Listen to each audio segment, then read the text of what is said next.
it's a new month and you already know things are going down in wrestling. We got to talk about it all right here on The Angle Show. Don't forget, I'm giving away this championship belt at 100,000 subscribers, so go ahead and click subscribe today. All right, everybody, I want to kick things off with some WrestleMania news. More specifically, Joel Embiid. He got fined from the NBA for doing the DX chop again. Triple H has invited him to WrestleMania 40. And at first, I just kind of thought this was Triple H kind of just like sticking his nose into the business of Joel Embiid, because obviously he is one of the fan favorites in the NBA. But it is a known fact that Joel Embiid is a WWE fan, more specifically a DX fan. And it kind of got me thinking about WrestleMania 40. And I know WrestleMania 40 is a ways away, but at the same time, too, it is happening in Philly. Now, Joel Embiid plays for Philly. So the good news is, when WrestleMania comes around, Joel Embiid has the opportunity to come to WrestleMania. I would actually love to see WWE do something here at WrestleMania 40 with Joel Embiid. And I think this could be the start of it. WWE and Joel Embiid, they have like a good friendship. There's like a good relationship there. Obviously, Triple H is a fan. Joel Embiid is a fan.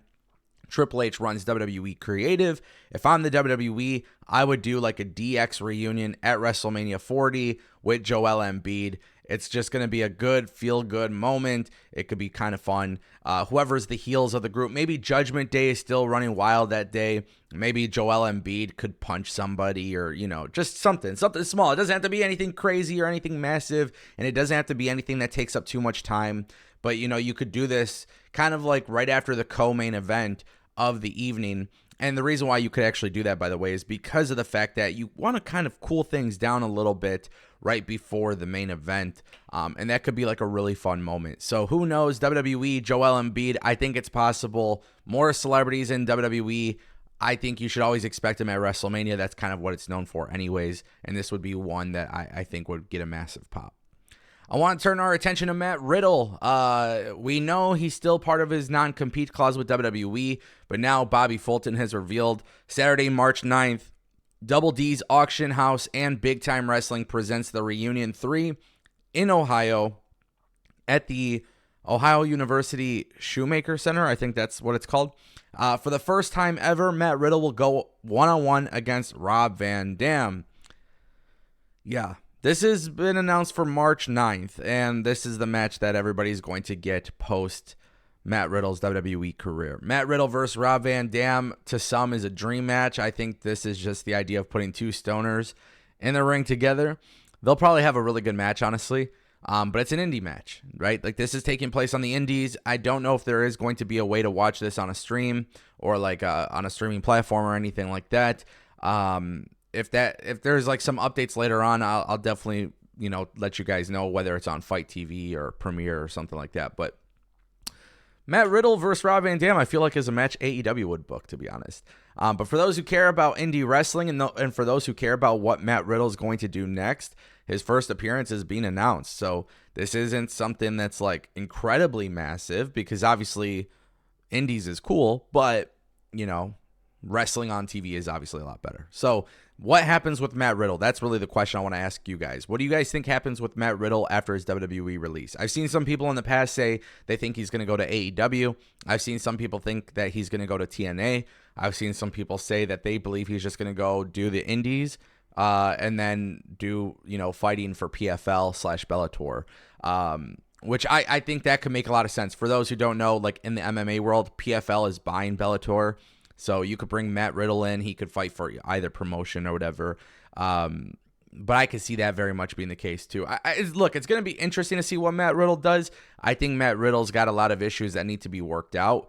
We all saw the video that TMZ posted and stuff. And it was just, I understood why WWE got rid of him. And I think it would be it could be a mistake for other companies to immediately look at him and pick him up if there's no signs of like him actually being better and stuff like that. So, interesting stuff there. But Rob Van Dam, Matt Riddle, if you're a stoner, I think you're going to love this. And, That brings us to our final topic. Not our final topic, excuse me. We got two more topics. Brooks Jensen might be getting repackaged. You see this right here, guys. They didn't show this to you on WWE NXT Halloween Havoc Night 2, but WWE very well could be practicing or trying something different with Brooks Jensen. We all know that he's in a tag team with Josh Briggs, and they have Fallon Henley by their side. And I like the tag team. I really do. For some reason, I'm not too sure that WWE has been bought into the tag team. Brooks Jensen, obviously, Halloween Havoc Night 2. Nobody really knows if this is WWE repackaging him or if this is them just, letting them dress up for Halloween. But Brooks Jensen pulling off like the Arn Anderson old school wrestler vibe.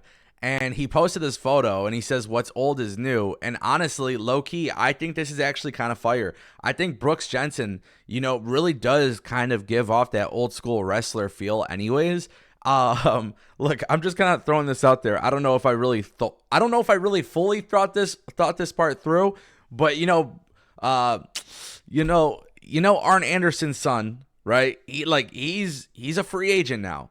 And when I see Brock Anderson become a free agent and I think, wow, NXT might have something to do with him, FTR is in AEW. WWE doesn't have that old school tag team in their company.